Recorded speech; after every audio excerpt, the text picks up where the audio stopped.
So for those of you who were with us last week, we're looking at Jesus' trials in, yes? Oh, sorry, you had that look. The mother-in-law look, sorry. We're looking at Jesus' trials. It's like, hey, whoa, wait.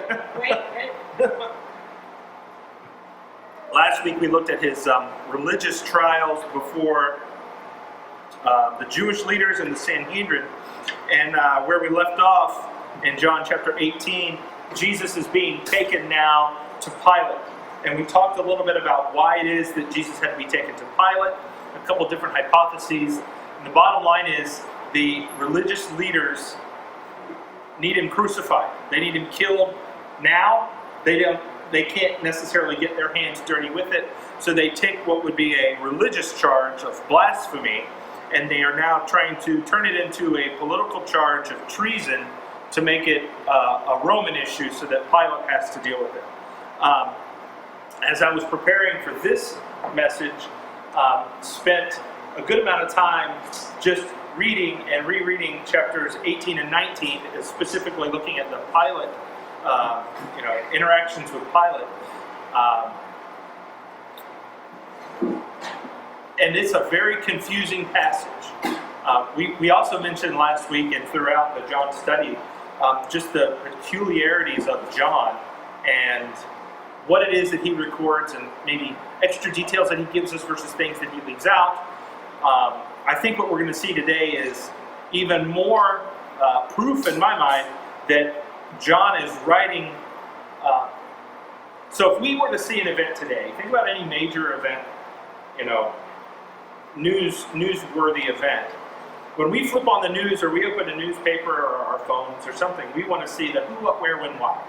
We are attuned to we want these in bite-sized pieces, and we want to be able to piece together chronologically, beginning to end, cause and effect, how everything happened, who are the players, who was involved.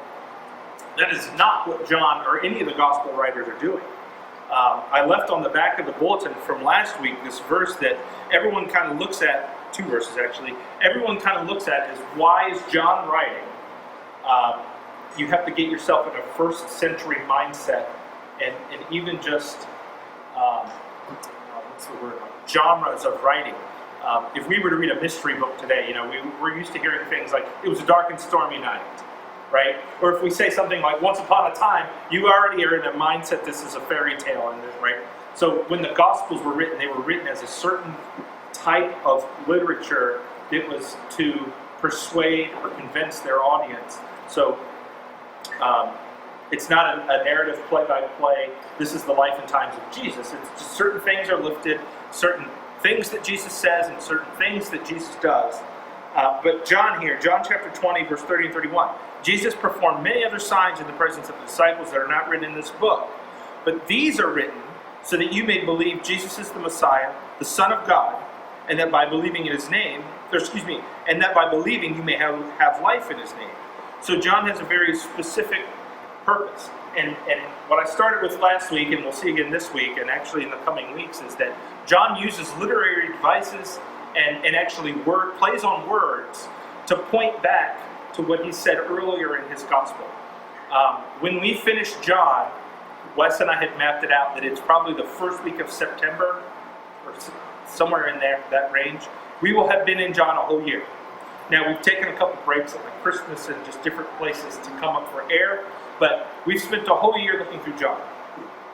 If you sit down and you remove all the verse numbers and all the headers and all the chapter numbers and you just read the words, you could probably do it in 20 or 30 minutes, depending on the pace in which you read. So, as we'll see, when John alludes to something that happened previously, as a reader, you're like, hey, I just read that. And you actually start to see him use specific words that relate to another time he uses a specific word. But anyway, John, I believe, is focusing on Jesus' kingship. Again, the John chapter 20 verse, that Jesus, you could believe that Jesus is the Messiah.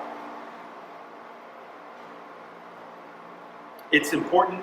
This is the reason why the Jewish leaders wanted him dead, is because he claimed to be God. He claimed to be the King of the Jews, as we'll see, and those are blasphemous fighting words. So anyway, let's start in John 18, verse 28, and I had a lot of fun putting this bulletin together, because if you know me, I have a lot of white space when I do bulletins, and to take notes and thought-provoking questions, and all I was able to manage this week was just the verses. So we're going to go almost verse by verse and look at these things and try to unpack this. Otherwise, confusing conversation. If you read it just on face value, it's very confusing. All right, so John 18:28.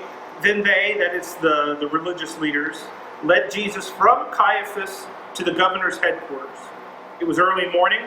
They did not enter the headquarters themselves, otherwise they would be defiled and unable to meet the Passover. So first thing is, John gives us the time. He's very good at giving us kind of details. It was early morning. And given that it was the day of Passover, the religious leaders would have been unclean if they were to go into the courts of a Roman or any Gentile on this day. We should also ask ourselves at this point, who is Pilate? It's very interesting, and I didn't realize that there are so many studies of who is Pilate, who would otherwise be kind of a minor character in our story. There's a lot of backstory about how it is that Pilate came to be the governor, if you will, of this region in this period of time, as the Lord would have ordained. He is the governor who now Jesus is going to be presented to. When he came into power, I won't say that. Let me back up. The word apostle. It's very interesting that Jesus, when he appoints his 12 disciples into a more formal position, he uses a otherwise Greek Roman idea of a word of apostle. When we hear the word apostle today, it's a Christian word, right? The Jewish religion had a history of priests. Jesus could have called them his 12 priests. He could have called them prophets. He could have called a lot of things. We call them apostles. Like I said, it's a Greek word, but the Romans kind of mastered the idea of apostle in that they were conquering all these worlds, and then as they would move back through, they're like, hey, these people have not adjusted. So they came up with this idea that they would have these, the military would go in and take over a world or an area, and then they would leave behind cultural ambassadors who would turn that area into Rome. So when you're in Rome, you do as the Romans do, so they would take that area and turn it into Rome. So if you take that idea and you look at Pilate, here's the guy who's in charge of the Roman presence within Palestine. It's his responsibility to Romanize it. I don't know about all the other places in the Roman world that would have to have been culturalized, but the Jews weren't going to go quiet. And we see all through the Gospels different characters who hated Rome, who wanted to actually overthrow Rome. Peter is a zealot, and there was actually, it could mean that he was zealous, but it could also mean that he was part of this political band that were actually they believed they could pick a fight with Rome that would cause God to have to intervene, and then the Messiah would have to reveal himself. So there was that kind of a thought process in the day. Why have I told you all that? When Pilate came into the area, he overplayed his hand as enforcing the Roman law, and he did some things that really got under the skin of the religious leaders. And so not only is he Rome, but specifically Pilate, they butt heads big time. And I think we see that in the conversation that's about to take place. The the religious leaders do not like Pilate. They don't like him because he's Rome, but they also don't like him specifically because he's Pilate. So again, when you look at verse 28, the whole idea that they need to go to Pilate is because they need him to approve of the execution. And don't lose fact that it's the day of Passover. What should they all be doing? All the religious leaders, the crowd, as we'll see throughout this verse, they should be at home preparing themselves for Passover. What's that? Cooking lamb. The lamb is about to be slaughtered. Y'all are getting ready for Easter dinner, and instead you're out here trying to get somebody killed. So Pilate came out to them. So it's interesting that he doesn't force them to come in and make themselves unclean. He actually goes out to them and says, "What charge do you bring against this man?" They answered him, "If this man weren't a criminal, we wouldn't have handed him over to you." Now, given we know that they don't have a good relationship, I think this is a don't question us. We wouldn't be here if we didn't have a reason to be here. So they're already button heads. It's also not an answer to the question. They're dodging it because they actually don't have a reason why he should be executed. I believe if they had a good reason, they would show up and be like, "Hey, this guy is guilty of murder and he therefore needs the death penalty." But they just showed up and said, "Yeah, we wouldn't be here if we didn't have a reason to be here." So verse 31, Pilate tells them, "Then you take him and judge him according to your law." I think this is the tit for tat. Okay, you want to play this game? I'll play it right back. You go take care of it. This is the first time that we see Pilate is trying to distance himself. I don't know if it's necessarily on the merits of the case or just the relationship between him and the religious leaders. He's just like, "Listen, I don't have time for you guys." John, let's see, continuing in 31. "It's not legal for us to put anyone to death," the Jews declared. Now, I asked this question last week. It's a very interesting question because we see at various points during the Gospels, people are picking up stones to kill Jesus. So it almost looks like, do they have the authority? It seems to me, reading the Gospels, they do. It also could have just been heat of the moment type of things where people pick up stones to kill Jesus.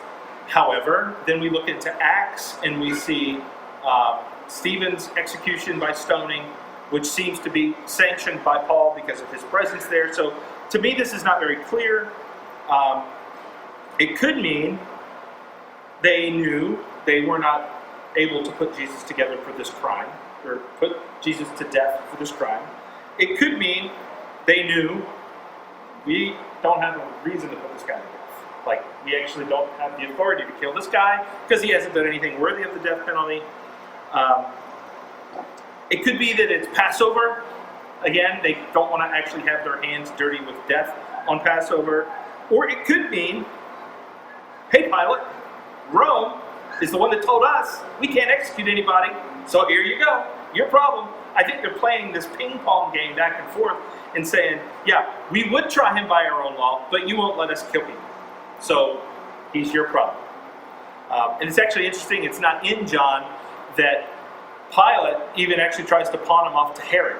Like, "Oh, you're Galilean, here, go see Herod." Like, nobody wants to deal with Jesus. As readers, and this is also, it's interesting, it's important to slow down and pay attention to what you're reading. We are well aware that they want Jesus dead. But this is news to Pilate. They show up and go, "Hey, you need to try this guy." And then he says, "You try him by your own law." And he says, "Well, we can't kill anybody." I said, "Well, wait a minute. He needs execution. Like, we just jumped from 0 to 60. You know, Pilate is not tracking the death penalty at all." Let's see. John continues and says, "They said this so that Jesus' words might be fulfilled, indicating what kind of death he was going to die." Now, this is, I think, in this story, one of those first literary puns that John does to the reader. It's interesting if you think back to John chapter 11. We mentioned this last week too, that when Lazarus is raised from the dead, is the first time that the religious leaders say, "That's it, we got to kill this guy." And there's a discussion at the end of chapter 11, and it's actually Caiaphas who stands up and says, "Don't you all know it's better for one person to die for the nation than for the whole nation to be in an uproar?" And what Caiaphas was talking about was based on what the Romans would do if Jesus gained a bigger following. When John writes that, he records that it's actually, unbeknownst to Caiaphas, a prophecy. Because Caiaphas is the high priest, and he makes a statement. It's better that one man should die for the nation, that it was a prophetic utterance.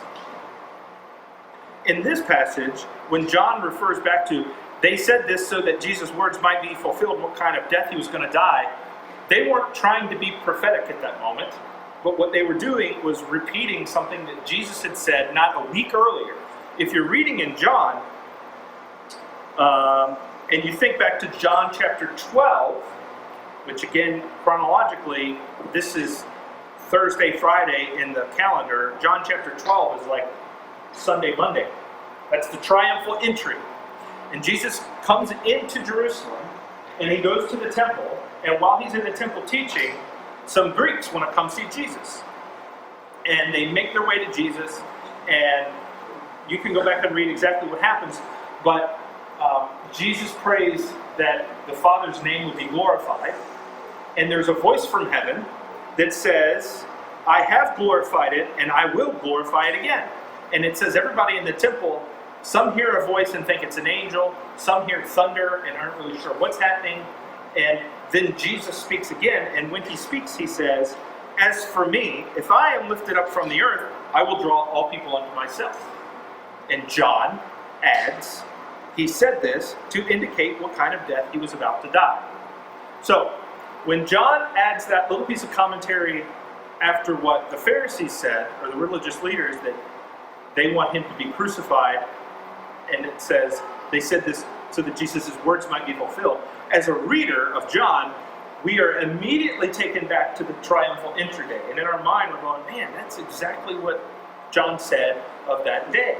So that should be fresh in our mind. John 18:33, then Pilate went back into the headquarters, summoned Jesus. He now has to perform his own investigation. And he says, are you the king of the Jews? Now, where did that come from? Nobody said to Pilate, this guy says he's king of the Jews. All they said was, he's a criminal and he needs to be put to death. So where did Pilate come up with that? You could infer, probably, there was more discussion there between Pilate and the Pharisees. But from a literary standpoint, when we're reading it, when did it become clear to the reader that Jesus is king? Was at the triumphal entry. So John, by saying he indicated what way he was about to die, reminds us of the triumphal entry. And when Pilate says, are you king of the Jews? That's exactly what was happening at the triumphal entry. They were laying down palm branches in their cloaks, and they're saying, you know, the phrase from Isaiah where they're referring to him as king of the Jews. It's also interesting to think about such a public event as the triumphal entry. Pilate might actually know Jesus. He might actually know who he is. And might go, wait a minute, aren't you that guy from a week ago that they were all waving palm branches in the air and saying this is the king? And now look at him. He's standing there. He's been beat all night long. Bloody, bruised, I'm sure. And he's looking at him saying, are you king of the Jews? Isn't that what you claim? Verse 34, Jesus answered, are you asking this on your own, or have others told you about me? I think if you look at this from a legal standpoint, Jesus is asking, what's that to you? Or what proof do you have of that statement? Why are you asking me, am I king of the Jews? It tells me that this isn't Pilate's accusation. It's what where Pilate has been told about who Jesus is. His response in 35, I'm not a Jew, am I? Your own nation and chief priests handed you over to me. What have you done? So I think in one case, that's Pilate saying, yeah, I'm not a Jew, so you claiming to be king of the Jews has nothing to do with me. Which, in the one sense, you would say right there, there's no reason to execute you. So his question is, what did you do? And again, Pilate's looking at a guy who's bloody and bruised, going, you had to have done something, right? Like they wouldn't just beat you for no reason and send you to me, right? Verse 36, my kingdom is not of this world, Jesus said. If my kingdom were of this world, my servants would fight so that I wouldn't be handed over to the Jews. But as it is, my kingdom is not from here. 3 times he says my kingdom. So he's not shying away from this idea. We read this in a post-resurrection view. I call this Christianese, because we talk about my kingdom and God's kingdom and the kingdom. All of that is foreign to Pilate, for sure. In a geopolitical sense, what Jesus is saying is if I were a king, I would have servants. They would just hand me over. Like, you would see a fight. You would see more than just me showing up here bloodied and bruised. You'd see a whole ruckus. And there's actually been examples of that in Jerusalem's past, which we won't go through. And actually times where Rome has had to quell little insurrections where people were trying to, again, force God's hand to reveal the Messiah.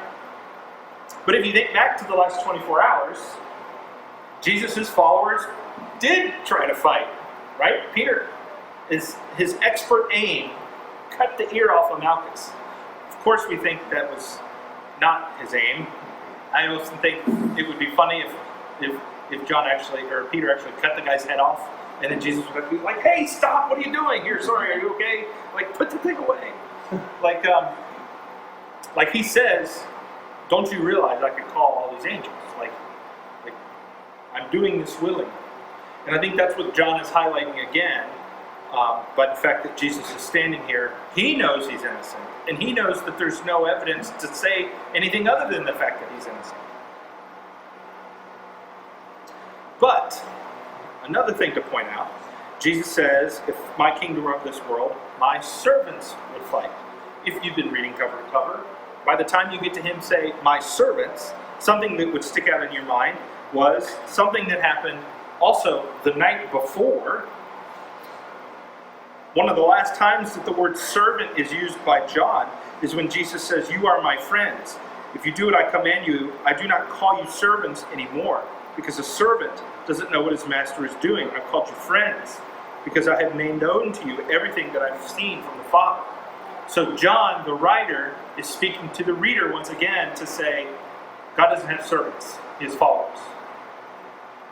Again, that's not necessarily for Pilate's benefit in the room that day, but for us as the reader.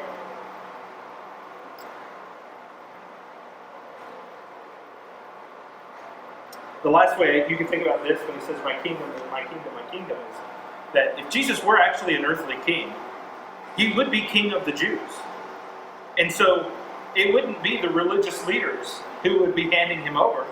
They would be the ones that would be trying to make him king. So he's showing Pilate, I think, this is a very spiritual statement, my kingdom is not of this world. But it's also like, I'm not leading an insurrection here. If I were leading an insurrection, you would see it.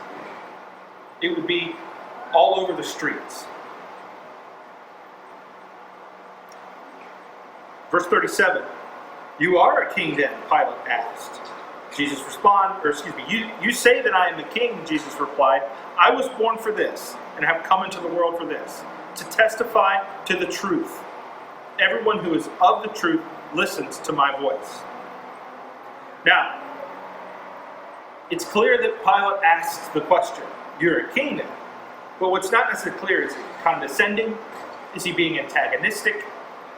It's one of those like, is the voices speaking to you now? Like, are they in the room with us now? Like, this is Pilate kind of like, so are you a king or aren't you? You just said you would have servants, you clearly don't. People would fight for your release, they're not. So what is it? And it's Jesus.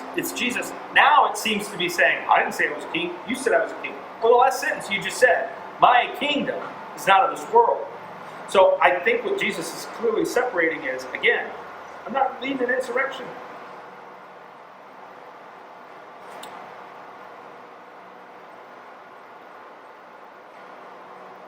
It's also interesting, Jesus said he was born for the reason to testify to the truth. Now, while this is a theologically loaded statement, again, the last time we've heard truth was the night before, when he says the Holy Spirit was going to come and that it would lead you into all truth, right? He also said that he was the way, the truth, and the life, and that no one comes to the Father except by him. So, again, foreign to Pilate, but the reader should understand those things. Like, oh yeah, he did say truth. Now this is the best, in my mind. Jesus is in the trial for his life. Pilate is the governor who's dispensing justice and looks to Jesus and says, what is truth? Now, if I'm on trial for a crime that I didn't commit, and I'm like, a whole lot of circumstantial evidence, a lot of words have been twisted, but I know once I get in the courtroom, it's all going to be taken care of, and I hear the judge go, what's truth? What's truth? That's a question every human asks themselves. Well, absolutely it is. Because, again, on a spiritual sense, as a reader, when we're reading this, you're looking at truth. He is the truth. But in a human sense, this is injustice. That was one of the words we talked about last week.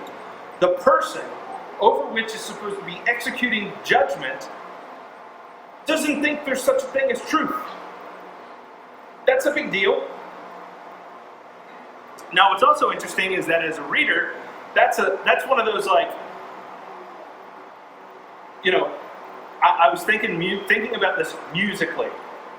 So there's 7 notes, you know, do, re, mi, fa, sol, la, ti, do. But that do is the number 1. So 1 through 7 and then a 1. So if you go do, re, mi, fa, sol, la, ti, everyone's uncomfortable. Because we want that T to go to the do.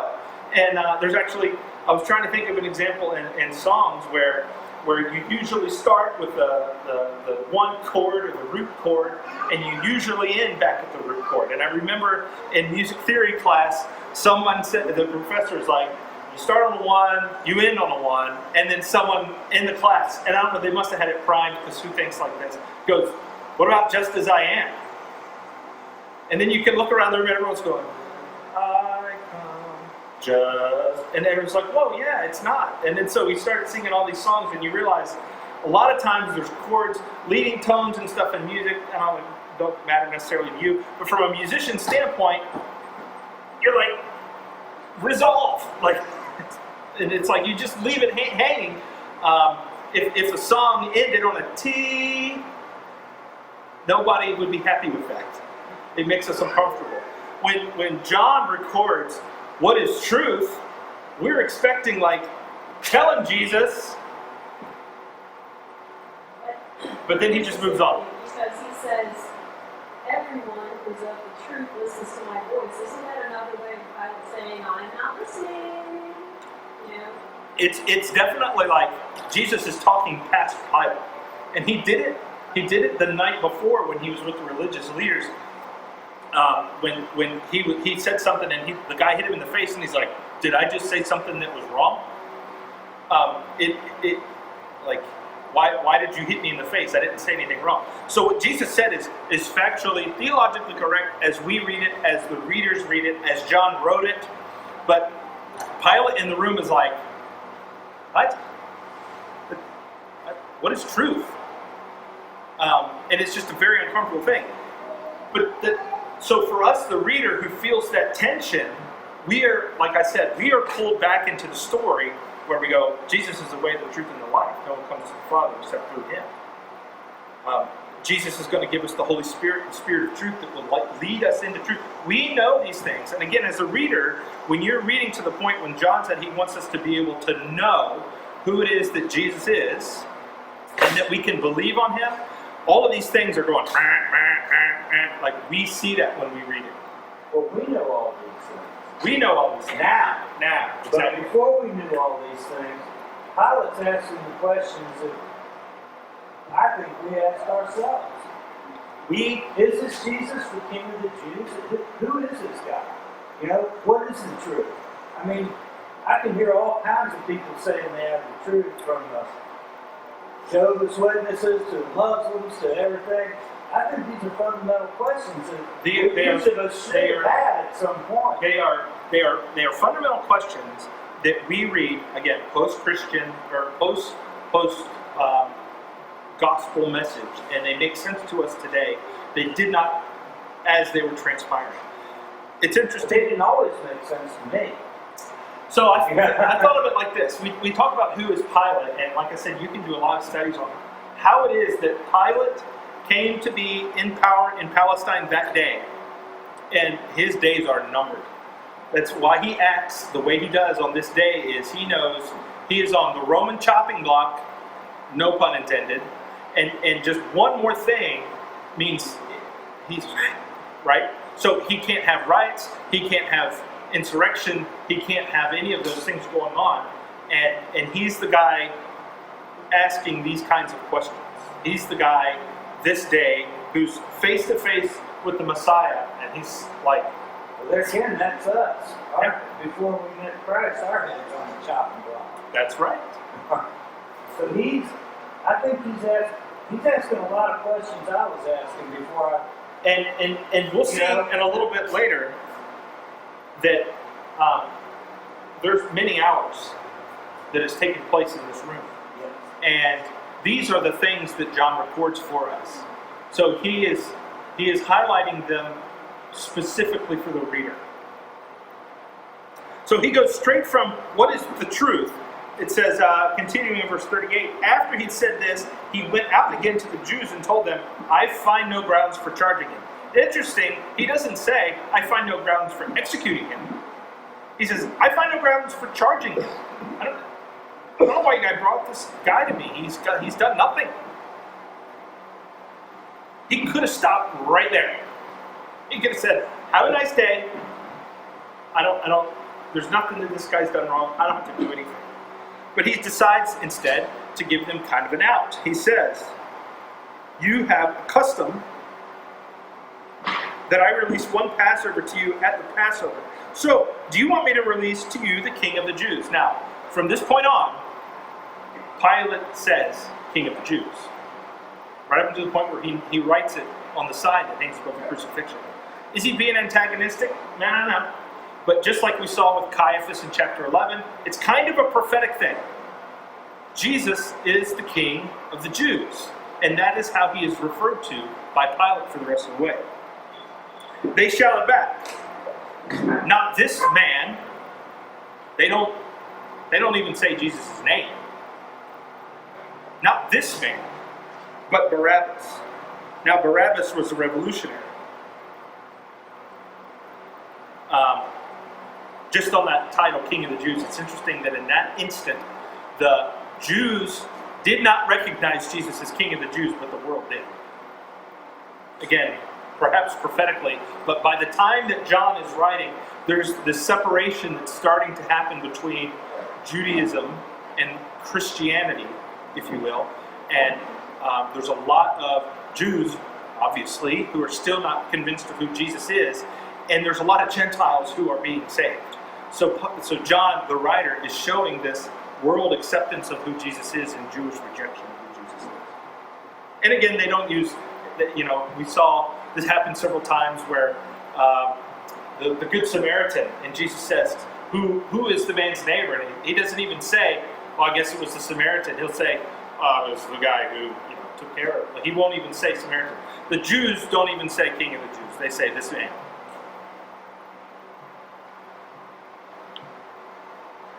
We also see, it says, John makes sense to say that Barabbas was a revolutionary, and if you dig into that word, he is actually guilty of insurrection, of sedition and treason, and he would have actually had followers. So he was guilty of the crime that they were saying Jesus was guilty of. Have you ever thought about why they're just ready to have a crucifixion that day? And there just happens to be two people beside Jesus and calls them thieves. I'm not debating that. But to me, in my mind, Barabbas is due to be crucified today. And it seems like it's a softball pitch. Like, this guy's already had his trial. We already know he's guilty. We're about to do the execution. You want me to release him or King of the Jews? And they said, no, not this man. Give us Barabbas.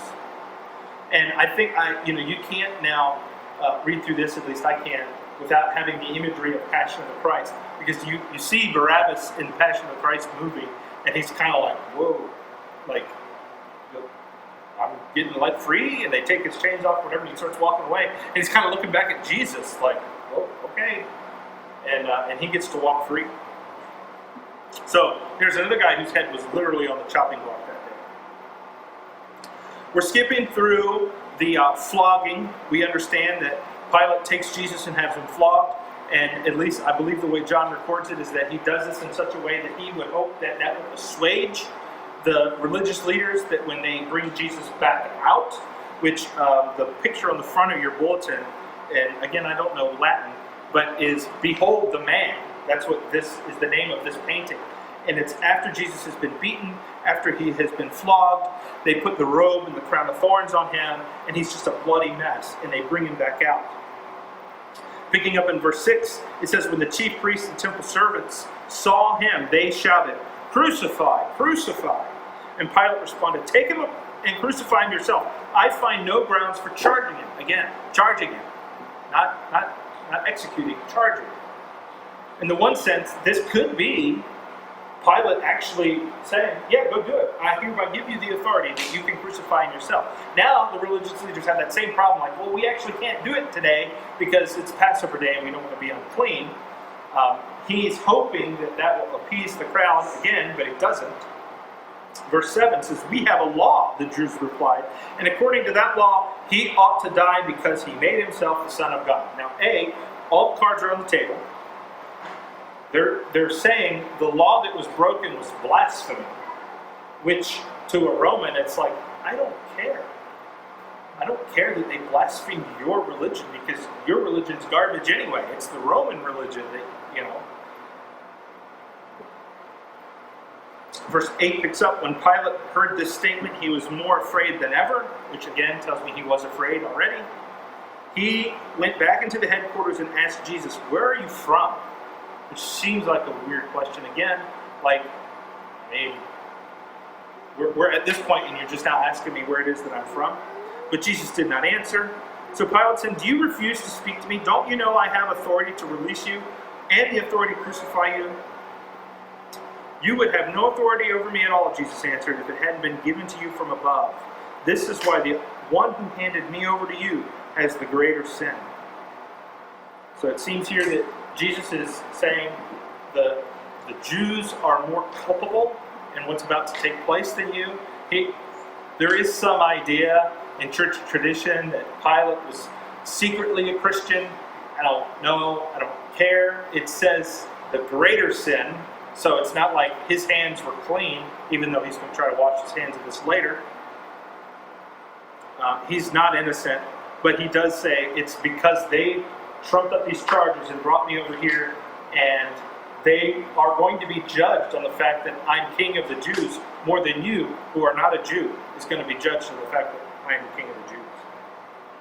It also tells me, by Pilate's statement, that Jesus could have said pretty much anything in defense of himself, and it would have affected how Pilate was to rule. But he kept silent. Verse 12, from that moment, Pilate kept trying to release him, but the Jews shouted, "If you release this man, you are not a friend of Caesar, or you're not Caesar's friend. Anyone who makes himself a king opposes Caesar." So now the religious leaders are pulling the strings of politics and saying, "Aha, you want to be Caesar's friend, do you?" Now, friend of Caesar was not necessarily a title as much as it's like saying, I'm in the club. It signified that this was a person who had proven themselves in Roman service, in governmental service, that they were counted among Caesar's friends. And it was essentially, this is Pilate's career ambition, friend of Caesar.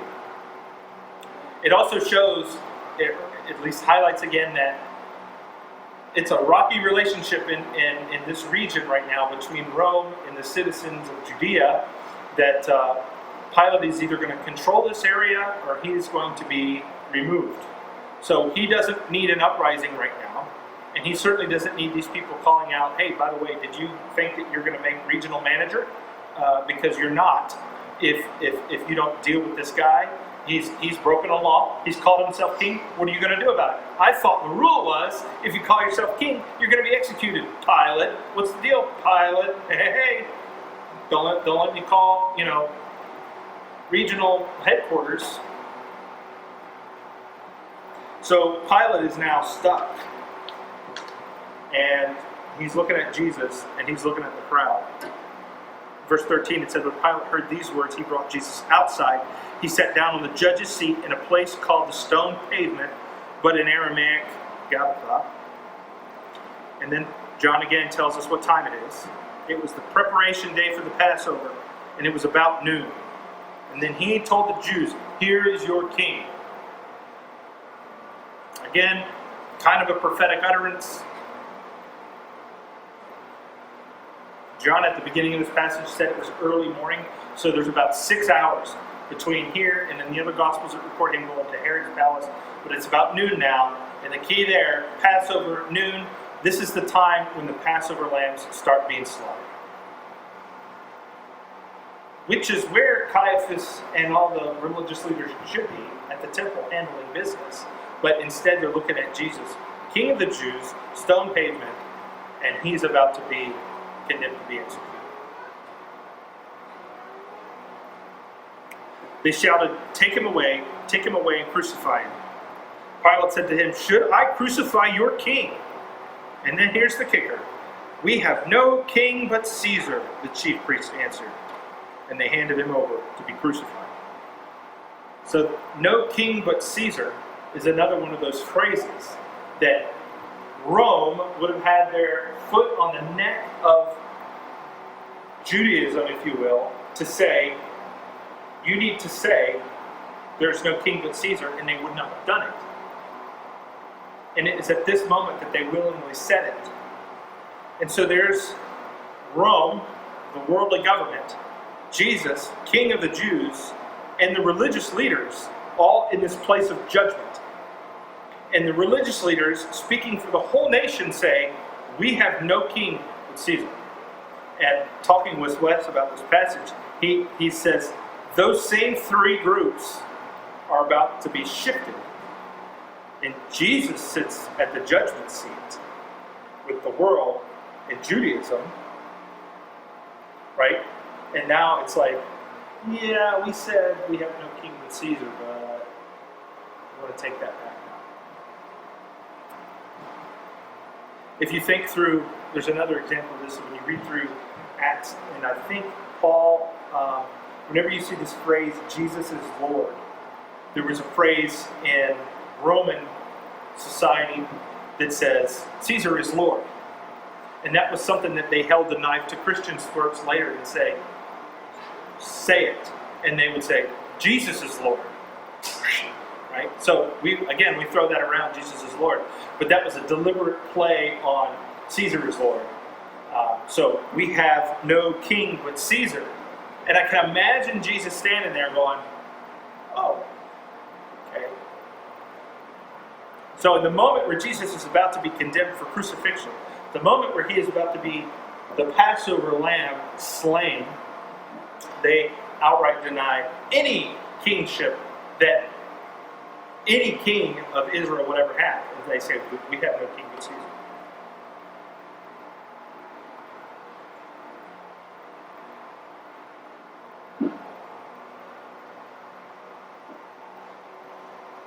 So anyway, then they hand him over to be crucified.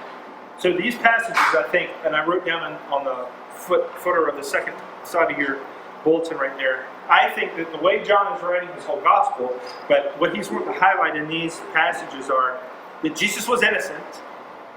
That's made clear many, many, many times. That nothing happened apart from God's plan. As we see him alluding to earlier times in the gospel, he knew the way in which he was going to die. I thought about this. What happens if Jesus is arrested 2 weeks prior? Would they still have had the issue of not being able to execute him? Would they have been able to stone him? What about any of those times in the temple when he was teaching that they picked up stones? What if they were successful? What if it happened 2 weeks after the fact, and they had no hard stop at Passover, that they could have really had an inquiry? Maybe they would have determined this guy doesn't need to die. But it happened this day, at this very moment, and it comes down to noon, the time when the Passover lambs are being slain. Jesus is the perfect Passover lamb. And if you study the Gospels, and specifically John, just from the Judaic calendar, and you see all these things that Jesus personifies in the Judaic calendar for the feasts and holidays, it makes perfect sense that he's dying at the time We won't see this for a couple of weeks, but actually during the crucifixion, when the veil is torn at the temple, all of these things are happening at precise points on the clock when specific things are happening with regard to Passover at the temple. I also think it's interesting, I don't know if it's in John or the others, they're so worried about death and cleanliness and not being unclean, but the dead are up and walking around later in the day. It's like, hey, well, wait, get away from me. Don't touch me. You're dead, right? And then lastly, Jesus is king. And the Jews willingly rejected him as such. So that's pretty much what I wanted to cover. I said to you last week that the so what is always the hardest part for me when it comes to delivering a sermon, because I'll just start hoeing rows through the scripture and we'll just start looking at things and breaking it apart, and whatever it was, the so what that was buried in there in the first place is what we'll uncover. And I think that's the so what. I think by the time John's writing, we already know that Jesus is the Messiah. We already know that he died. We already know that he rose from the dead. We already know all those things because the other gospel writers have already written. But John is specifically highlighting these things to point us back to earlier points within Jesus' ministry. He is the truth. He doesn't have servants, he has followers. He is the Messiah. He was the perfect lamb, and he was slain for us. Guilty, our heads were on the chopping block, and he took our place. Amen. Does anybody have anything else or anything they want to add? Any other questions? All right, let's pray, and then we'll sing one more song. Father, again, we thank you for this time together. We thank you that we're able to go through your scripture. Lord, help us when we read these words that we've read so many times, and we just read through. This was the day where it all came to a head. This is the day that you were sacrificed. Even our word excruciating, the ex-cruce, from the cross, just means pain from the cross. That when we stub our toe and say it was excruciating, Lord, you took the full weight of a Roman execution on the cross. You bore the full weight of all of our sins willingly. You had many opportunities that you could have been found innocent. Many opportunities you could have been set free. And Lord, you did it all for us. Lord, help us to remind ourselves of that on a daily basis. Help us to remember as we go on about our business that we are paid for with a price.